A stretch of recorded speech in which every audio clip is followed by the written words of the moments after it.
crazy risk. There's some risks you got to take. And life is all about taking risks. What's up, Believe Nation? It's Evan. I believe in you, and this channel is designed to be a part of your daily success routine. So today, let's learn one of the most common rules that successful people follow: take risks. Also, if you want to know what Elon Musk, myself, Dwayne "The Rock" Johnson, and others have to say about building unstoppable confidence, check out my 254 Confidence series, where every day for the next 254 days, I will send you a morning video for free to help you build your confidence. The link to join is in the description below. There are just times when something is important enough, you believe in it enough, that you do it in spite of the fear. Surround yourself with greatness. If you want to be more confident, you need to surround yourself with things that make you feel confident. My call time is at 7, then you back your clock up 4 hours, and then that's when I get up.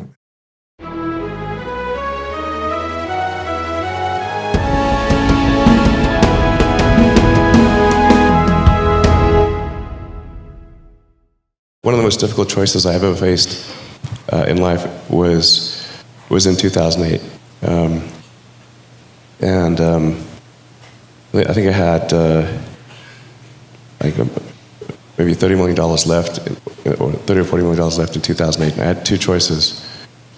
I could put it all into one company, and then the other company would definitely die, or split it between the two companies.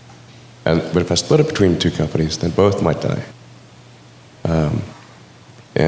When you put your blood, sweat, and tears into creating something, or building something, it's like a child. And so it's like, which one am I going to let one starve to death? I couldn't bring myself to do it, so I split the money between the two. Fortunately, thank goodness, they both came through. Making the transition into Hollywood, there was no blueprint before me, so it wasn't like I can say, oh, there's that other black Samoan wrestler who was like over 6'4" and weighed whatever pounds. There was a time where I was still trying to find my footing in Hollywood and still trying to understand how I fit into this machine, and I was enamored and motivated by the opportunity to play on a platform that I hadn't before, and coming from the world of wrestling, which was a very crazy, wild world of wrestling. So there was a time where I was a little concerned with how I fit in, and also if I was even going to fit in. But yeah, years later, I'm very fortunate to be sitting here now. You know, for me, I took a crazy risk. You know, I really did have a perfectly good day job, and it was really going well. It was going great.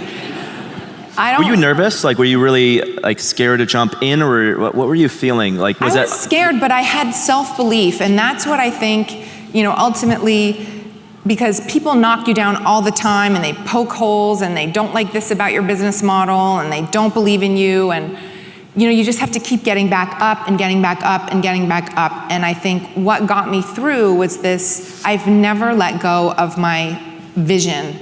It's like I just see a bullseye, and it might be really, really far away, but I'm going straight for it, and doing the best I can.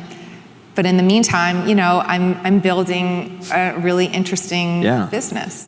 Isaiah Berlin famously said, "To understand is to perceive patterns." That's in essence what creativity is. Steve Jobs says creativity is just connecting things. But in order to see patterns, and rather, in order to recombine existing patterns into new forms and new shapes, you need to be willing to blur the boundaries between your thoughts, right? To be an associational thinker, right? To freestyle, to ride a butterfly affecting thought.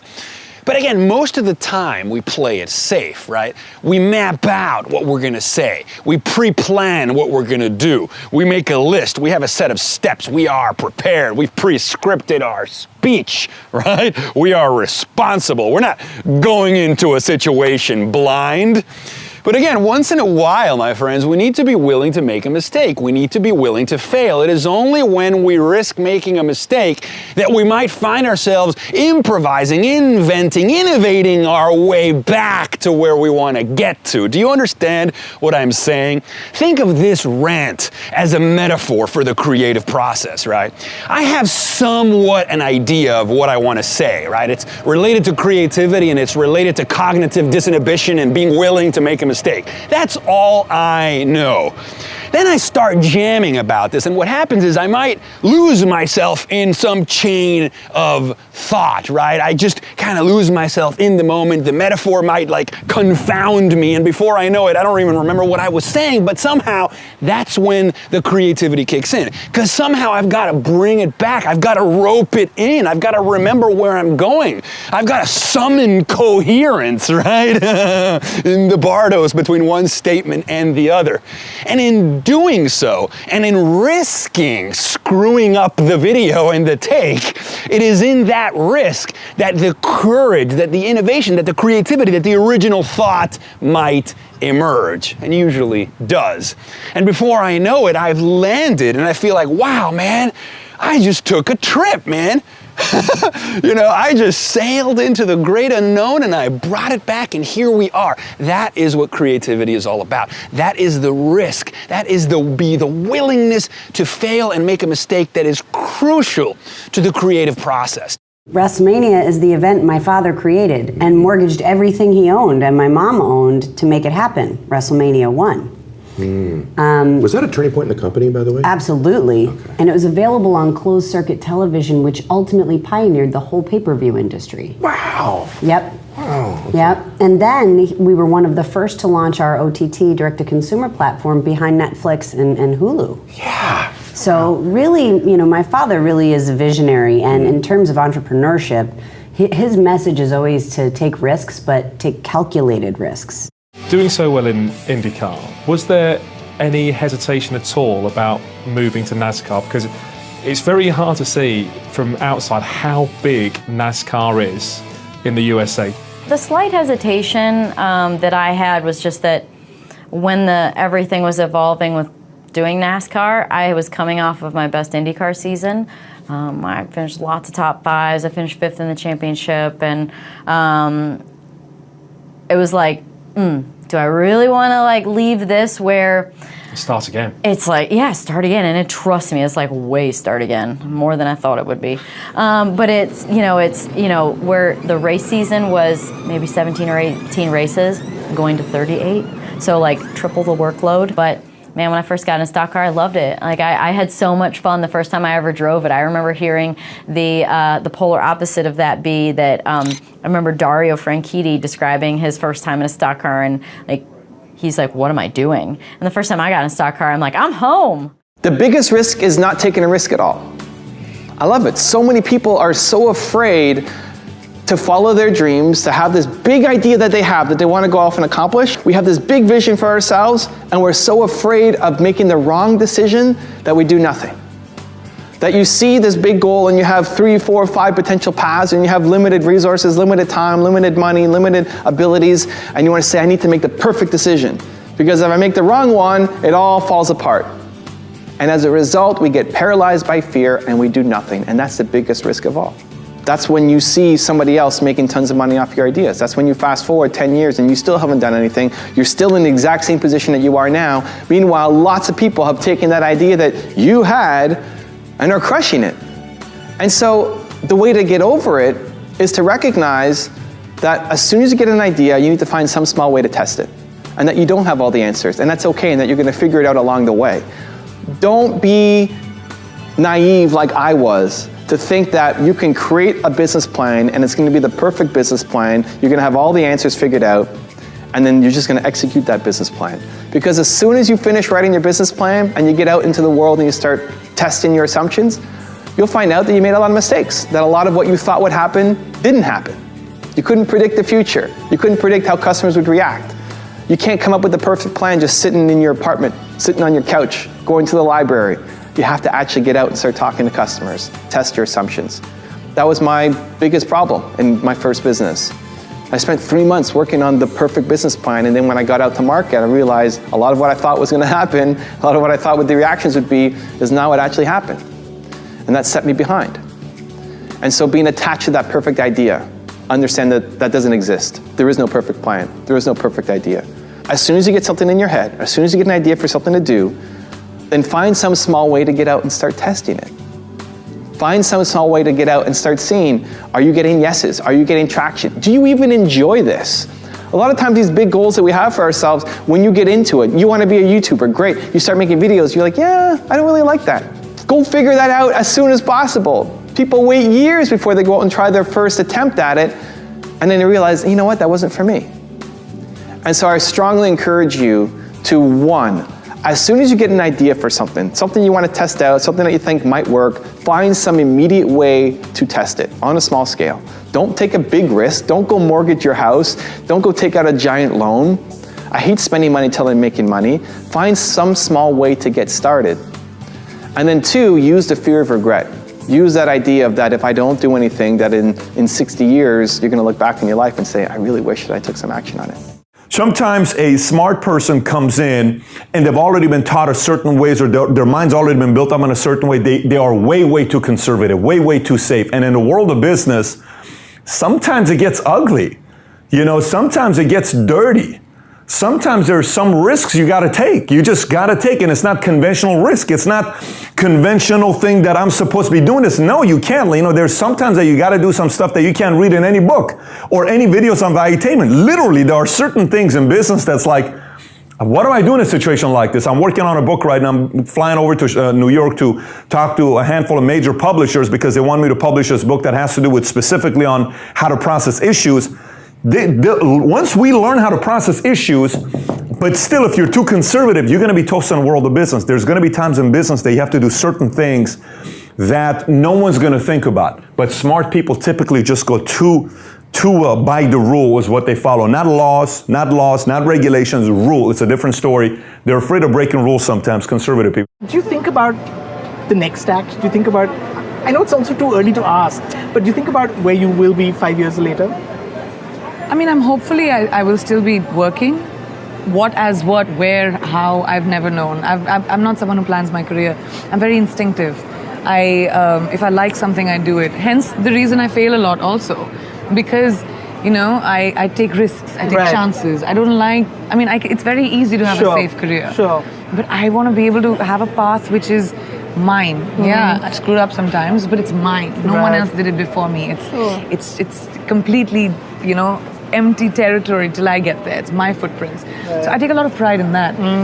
So I don't know where it'll be, but it'll be different, I can assure you. It'll be something that it'll be a precedent. Because I like setting precedents. You'll be breaking new ground. Yeah, I want to do things that people are like, oh, she's doing that now. I look for things like that, whether it's acting, producing, I don't know what it'll be. I don't know. And life is all about taking risks. And the one thing, I've got a little sign up in my office that says that done is better than perfect. And it is so difficult to make people in the company understand that. It is so difficult. If you don't take a risk, you won't make progress. That's such an issue. I started talking to our employees about taking thoughtful risks. And two things happened. The first thing that happened was in a town hall like this, I got a question from an employee saying, will we have a seminar to learn how to take thoughtful risks? And I said, no. Oh, crap. I mean, did your mother teach you one time, she must have, that you don't cross the road when there's a truck coming your way? The next time, you kind of learn, man. You don't, or you get run over. You got two choices. There's no such, you don't have a seminar to teach you how not to take a risk or how to take it thoughtfully. You've got to have it in your head and mind that says that a risk-reward equation makes sense. You do it in life at home. You do it when you get up when you get up from your bed, you're taking a risk. You could fall off the bed. You could fall in the bathroom and injure yourself. You could choke on your toothpaste. You took a risk, right? So who taught you about that? Nobody did. Why would I teach you in business how to take a thoughtful risk? A thoughtful risk is a risk that doesn't always turn out to be a loser. If it does, you're fired. If you make a mistake one time, it's cool. If you make a mistake a second time, the same one, then I have to ask how much intelligence you have. If you do it a third time, you should go do it with my competitor. So that he has courage. It's actually not that difficult to fathom. It's really a very simple rule. It's common sense. And that is it took a long time for people to understand that. And so people's conventional wisdom will drag you downwards. You just have to be willing to take these thoughtful risks and not have 100% data every time. You just will not. You will never have 100% of the information. There is definitely an epidemic of overprotective parenting. But it's useful to ask why. And my suspicions is that this is driven by very fundamental biological and cultural phenomena that aren't generally considered in relationship to this issue. We don't have very many children. We don't have 12, 6 of whom die. We have 1 or 2, and that makes them very precious, right? We're unwilling to take risks with them, and no wonder. And then we also have them much later in life. And so, like, if you have a kid when you're 18, you're still a kid. You're going to go out and have your life, right? Because you're you're in the height of your exploratory. You're in the height of the exploratory part of your life. You're not going to overprotect your kid because you're still a kid. But if you're 40 and you have 1 child, it's like all your eggs are in one basket. And the probability that you're going to take undue risks with that precious person is very, very low. Now, obviously, there's some advantages to that because, great, you devote resources to your child, and foster their development. But the downside is that you have every motivation to hover. And maybe you're also extraordinarily desperate as a mother to maintain that bond with your child because you've struggled so long to achieve it. It's highly, highly valuable. You can't take a risk. Well, so we might say, well, perhaps overprotective parenting is a secondary and unintended consequence of the birth control pill and the fact that people now have children later in life. Could easily be. If you have 6 kids, it's like, what are you going to do? Helicopter parent them? It's like, no, you're so tired you can't even get off the couch if you have 6 kids. And they outnumber you, right? They're raising each other. They're competing and they're taking each other down a peg. There's no overprotection there. But with a single child landscape or dual child landscape, mostly a single child landscape, then you're going to overprotect. And then that ethos starts to permeate the schools and it starts to permeate the higher education institutions as those children mature. And then that all reinforces it. It's not good. It's not obvious what to do about it either, because if it is driven by demographics in that sense, it's a much more intractable problem than we think. So I did some of that in 12 Rules for Life. I said, look, what you have to understand is that you're a danger to your children no matter what, right? You can let them go out in the world and be hurt, or you can overprotect them and hurt them that way. So here's your choice. You can make your children competent and courageous, or you can make them safe. But you can't make them safe because life isn't safe. So if you sacrifice their courage and competence on the altar of safety, then you disarm them completely. And all they can do is pray to be protected. Raise your standard. Apple, at the core, its core value is that we believe that people with passion can change the world for the better. Not one drop of my self-worth depends on your acceptance of me. If you like this video, check out the one I made on how to stop wasting your life away. The link is right there next to me. I think you'll enjoy it. Continue to believe, and I'll see you there. 99.9% of the people that watch or listen to this content are living in the middle.